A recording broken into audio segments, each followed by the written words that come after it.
Hi, I'm Ghezal Omar. I am the writer and creator of 357 Magnum Opus. I'm here in Chicago, and I want you to follow Raze Chaos on YouTube. And welcome back, everybody. My name is Raze Chaos. And where the hell am I? Hang on a second.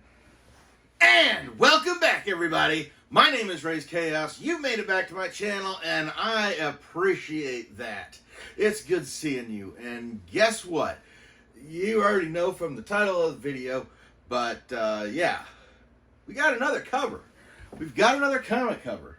Tuesday is quickly turning into Comic Cover Tuesday. I don't mind, but I don't know how long that's going to last. So, we're going to dig right into this. I'm already losing my chair, my cover. That happens sometimes. And yes, we've got a special one today. They're all special, but this one is a Wal-Mart exclusive. And it is exactly, I have no complaints compared to some of the other ones that I've done recently. Because this one is the Spider-Man, the Amazing Fantasy number 15. The first appearance of Spider-Man, and easily considered one of the most important comics that ever came out. Especially for Marvel. Yes, this is the first appearance of Spider-Man. Oh,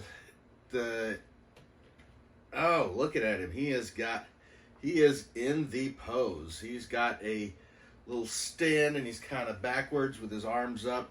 The only thing he's missing is the little man, and I think that would have been cool if they'd put the little man under his arm, but I'm not going to complain. He's holding on to the web, and he's even got the underarm web bits there. So, yeah, this is perfect. This is the Amazing Fantasy number 15, the first appearance of Spider-Man. And yeah, there's a little bit to unpack with this one. This is, like I've said like a dozen times, first appearance of Spider-Man. The cover art, which again is not, that's the only complaint I'm going to give, is that they don't list the artist of the cover. Spider-Man was created by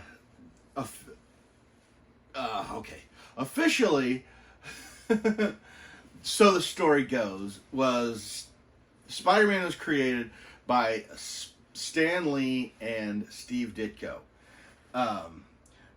And Steve Ditko did the artwork for the first several appearances of Spider-Man in the Spider-Man series, and including this issue, he did the art for the storyline. The cover, however, is Jack Kirby. And one of the stories that Stan Lee likes to talk about is about how he took the concept of Spider-Man to Jack Kirby, and when Jack Kirby drew what he described, he said he looked too muscular. He looked too much like a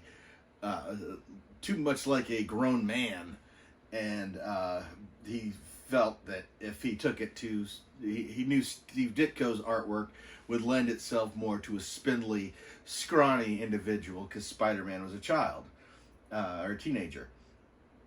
So he took it there. Jack Kirby claims that he had a character called the Spider, that he had created and they had never used, which was very similar.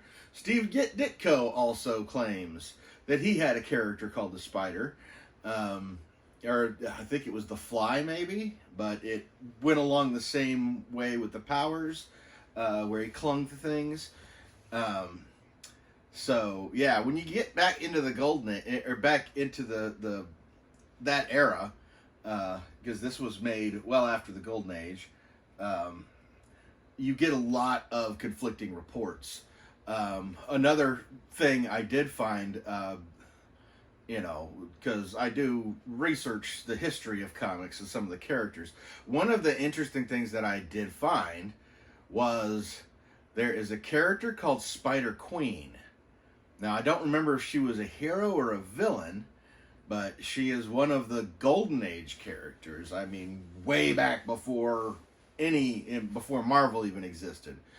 And her thing was that she clung to the walls. She could walk along them, and she had a spider sense of sorts where she could detect danger, and she could shoot webs out of her arms.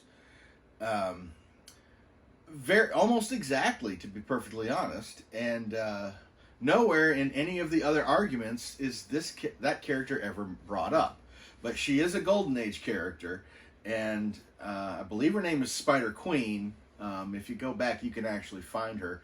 But yeah, originally that was what we had instead of Spider-Man. But now we have the iconic Spider-Man. One of the few characters whose costume has barely changed overall since his conception.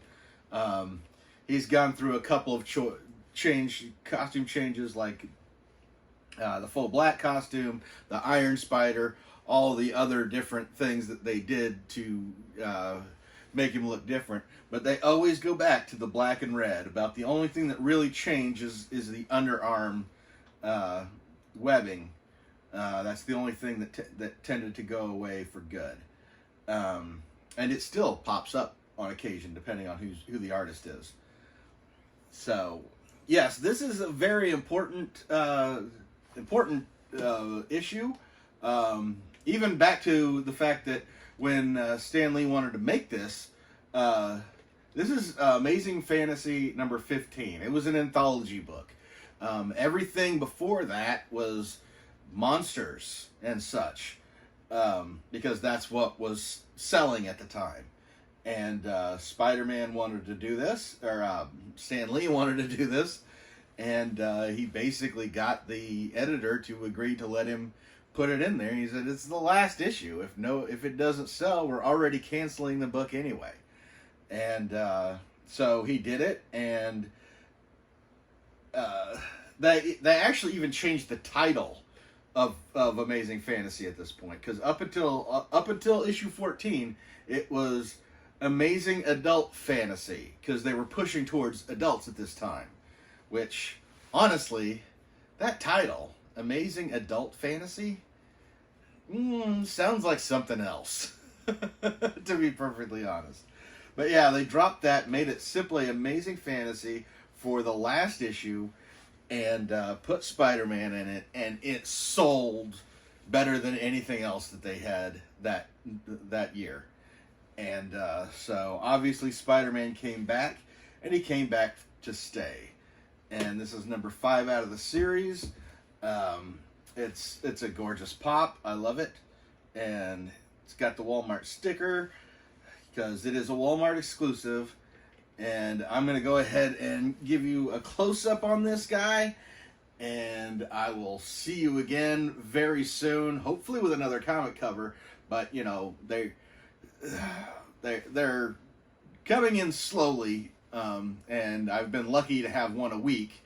And I'll continue that for as long as I can. But I am getting all of them. And that's what we're going to do. So I'm going to go ahead and let you go now. And remember, true believer, that life is full of odd moments. And you never know when you're going to be defined.